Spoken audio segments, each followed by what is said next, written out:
तो हमने देखा कि नक्शे और शब्द कैसे समय के साथ अपना रूप बदलते हैं। अब आते हैं इतिहासकारों के काम पर। वो इन सब चीजों के बारे में पता कैसे लगाते हैं। इस दौर में यानी 700 से 1750 ईस्वी के बीच उनके सुरागों में क्या बदलाव आया? इस दौर में एक क्रांति हुई और वो क्रांति थी कागज की। कागज? कागज पहले के मुकाबले बहुत सस्ता और आसानी से मिलने लगा था।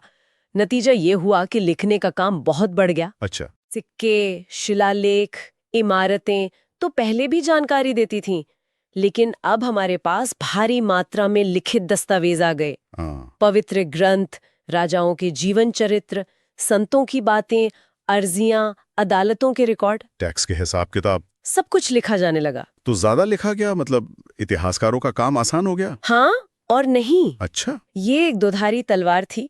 जानकारी तो बहुत मिली, लेकिन एक नई समस्या खड़ी हो गई। उस जमाने में प्रिंटिंग प्रेस तो था नहीं। राइट। तो किसी भी किताब की दूसरी कॉपी बनाने के लिए उसे हाथ से नकल करना पड़ता था, जिसे पांडुलिपि कहते हैं। मतलब कॉपी पेस्ट में गड़बड़ हो जाती थी? बिल्कुल।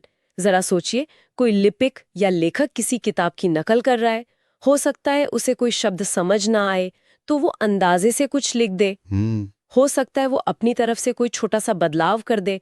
अब ये प्रक्रिया सदियों तक चलती रहे।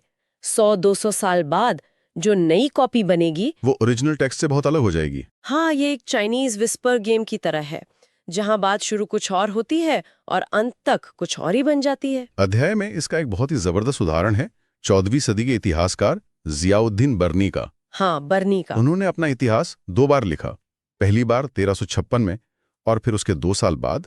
और कमाल की बात यह है कि इतिहासकारों को 1960s तक पहली वाली किताब के बारे में पता ही नहीं था। ये बात बहुत गहरी है। सोचिए, दशकों तक इतिहासकार एक रीमेक को ओरिजिनल फिल्म समझकर उस पर अपनी थ्योरी बना रहे थे। हाँ हाँ। उन्हें लगता था कि बर्नी ने जो दूसरी बार लिखा वही सच है। फिर अचानक लाइब्रेरी में धूल खाती हुई ओरिजिनल मिल गई। इसका मतलब है कि इतिहास कोई पत्थर की लकीर नहीं, बल्कि एक लगातार चलने वाली जासूसी कहानी है, जहां एक नया सुराग सब कुछ बदल सकता है। तो एक यूपीएससी एस्पिरेंट को इससे क्या सीखना चाहिए? जब वो किसी चीनी यात्री जैसे ह्विनसेंग के यात्रा वृत्तांत के बारे में पढ़ते हैं, तो उन्हें क्या ध्यान में रखना चाहिए? उन्हें हमेशा ये सोचना चाहिए कि ये किसने लिखा, क्यों लिखा, किसके लिए लिखा। क्या ये किसी राजा की तारीफ में लिखा गया है? क्या लिखने वाला अपनी किसी धारणा से प्रभावित है?